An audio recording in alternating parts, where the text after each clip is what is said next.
First of all, thank you very much for taking the time to talk to us at the TINCANLAND Music Blog. Introduce yourselves. I'm Terry Evans. Yeah. My name is Hans Theessink, and Terry and me, we play as a duo, Hans Theessink and Terry Evans. Right. And you met 20 years ago in Winnipeg, you said? Yeah, roundabout. Yeah, just about. So, and then your first album together was, what, 3 years ago? Yeah, we just done the one album. Well, Terry has been singing on some of my albums before, but we did like this duo thing, like we played tonight. The stripped down. That was done in 2008. So why did it take so long to decide to do an album together? Well, he lives in Europe. I live in the States. We're both busy on our own kind of way. Exactly. Yeah. So, but we've been talking about it, along the way, and finally we got together and did it. And now I know we really enjoy sort of playing this sort of strip down.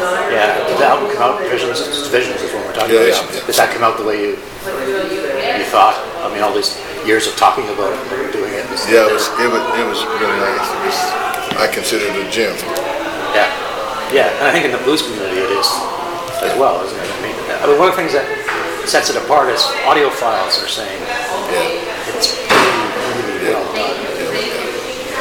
It's not just the singing, and it's not just the playing, it's the technical part of it. I think both Terry and me, we sort of very much into really good recordings, like good sounding songs and materials. See you later, guys. Thanks again. And we're right down here. Come find us. The parking lot right beside the pool. Go up the stairs on the right, number 3. Come on in. It's going to be a magic night tonight. Okay. We have no neighbors, so we don't have to do anything. Thank you for the show. It was awesome. So the big question, of course, everyone will love that album. Visions 2. Is there going to be one? Good night. Well, we've talked about it. We don't really know at this point, but we've talked, and hopefully, we'll be, but we don't know as of today. We don't know. Nothing concrete. Yeah. No. I mean, I've already sort of written a few songs, with you in mind. So we may be doing something more, but Terry lives in LA and I live in Vienna, so to even find the time to record together is sometimes a difficult thing to do. Difficult, yeah. It's a long way away, but I love playing with him. I think we've got a great sort of thing going. So it would be great to do another. Yeah, I should have mentioned we're in Harrison Hot Springs at the Harrison, BC, in the Harrison Arts Festival. Yeah. And this was sort of an impromptu show, and that you weren't really supposed to be here. No, not really. Supposed to play, right? And then we were filling in for Colin Linden, that is actually playing in Winnipeg, and I think his schedule was that he plays Sunday night in Winnipeg, so he could come here and fill his send us a mail like maybe 5 or 6 weeks ago. I mean, it was great. I don't know if people realize how lucky they were to see the two of you together, because you don't get to see it play together that much, do you? I think this is like our first duo show in North America, isn't it? Yeah. Some gospel sneaking in. And there was the "Come to the River," which is my favorite song on the Visions album, and "Demons" as well. Was that one of yours? That's mine. Yeah. And "Come to the River," is that a traditional? "Down to the River," is it a? It's just a song that I wrote years ago. Okay. Which leads us into what we were talking about before is where blues is at right now. And it was striking to me that the Grammys this year, both for contemporary and for traditional, both went to 7-year-old blues guys. Yeah. And we're sort of losing time. How old are you? I'm 73. 73. So there's a whole generation of, your generation of American bluesmen really, who were connected to the land and connected to the old guys and the old ways. And what happens next? Well, blues will always persevere. I mean, yes, it's been around it's survived for 100 years. And I'm just echoing what a gentleman by the name of Bill Wack had said. We don't need to keep blues alive. Blues is going to be alive. It's been alive for 100 years, and it's not going anywhere. So it's strong. It's an art form of music, and a lot of people realize that they love it, and a lot of people love it and don't realize they love it. You know, so it'll be here. It ain't going nowhere. You know, and of course I have to say that some of the younger musicians that's coming along kind of deviate from the authenticity of it, you know, and they, you know, but I think that overall, I mean, the true grit of the music will survive, you know. It'll be here when we all go. Now, is that the same in Europe? Yeah, I think like the core of the music will be there, you know, like people go in different directions, but I meet up with like great young musicians, you know, guys that are girls that are 20 years old and play like there's no tomorrow. You're like really great, and also soulful, you know, which is important in this kind of music to have that feel. And I think there's no way we need to worry about the future of this music, because I'm sure it'll keep going. Yeah. It'll survive. Performance-wise, what about composition-wise? What about new classics being created? Time will show. Yeah. That's hard to say, because you know you only know a classic after it's been done. So,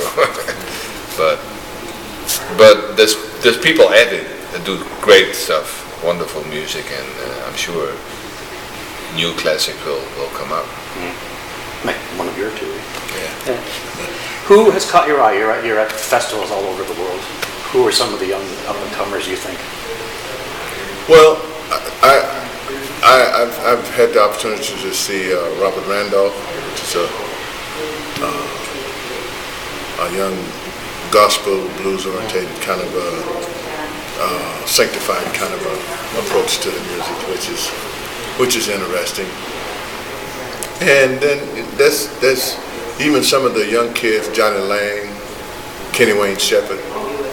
These guys are good musicians, man. Good artists, you know. And they got a handle on this music, you know. And, but then there's a lot of other young musicians that try to take it to another place, you know. And I'm sure at some point in time they'll realize that, well, you know, maybe we need to go this direction instead of this direction. But there's a lot of young guys that are doing a fantastic job, and that I really appreciate. And Derek Trucks, you know, there's a lot of good young players out there that's doing really good. It seems to be a lot of Colin James. Colin James, yeah. Yeah. There's a little big. I think there's a little big band. Yeah. And there seems to be some women as well, like Ruthie Foster, who they caught here. She's doing a good job. Yeah, and Shakima. Akura? No, Shakima Copeland. Shamika Yeah. Copeland. Yeah. Yeah. And also, like, I'm in Europe, and there's lots of great players coming up, in different pockets, you know, in Italy or in Austria where I'm based, or Germany, Scandinavia. Music is alive. You know? It's an emotional way of making music, you know, and it speaks to certain people, and they'll keep it going. I thought in Europe, one of the interesting people I've heard is Anna Popovich. Yeah. And she sort of got tired of playing the guitar solos, you know, the Stevie Ray Vaughan guitar solo, and went and learned jazz guitar. And now when you listen to her, there's sort of some jazz and there's some almost gypsy folk and Yeah. Is it more of a fusion thing? Is that kind of a Well, future jazz direction? and blues is intermingles, you know. Jazz is a creation of from the blues, you know. And so you can hear into that music that it intertwines, you know. Yeah. Some names from you and some people that you impressed you in your studies. Well, I can't really put names on it, but I keep meeting lots of great people, you know, young people that I think where did they get it? You know, like they're 18, 19 years old and they play like they've been playing this music for 50 years. You know? It's really so. I'm not worried about the future of this kind of music. There's a town in Ontario near Toronto called Kitchener. Kitchener, yeah. And they have a blues festival there. And it started with like a couple of blues fans. And they started they'd get the local Legion and they'd bring somebody in and they'd have like sell 50 tickets.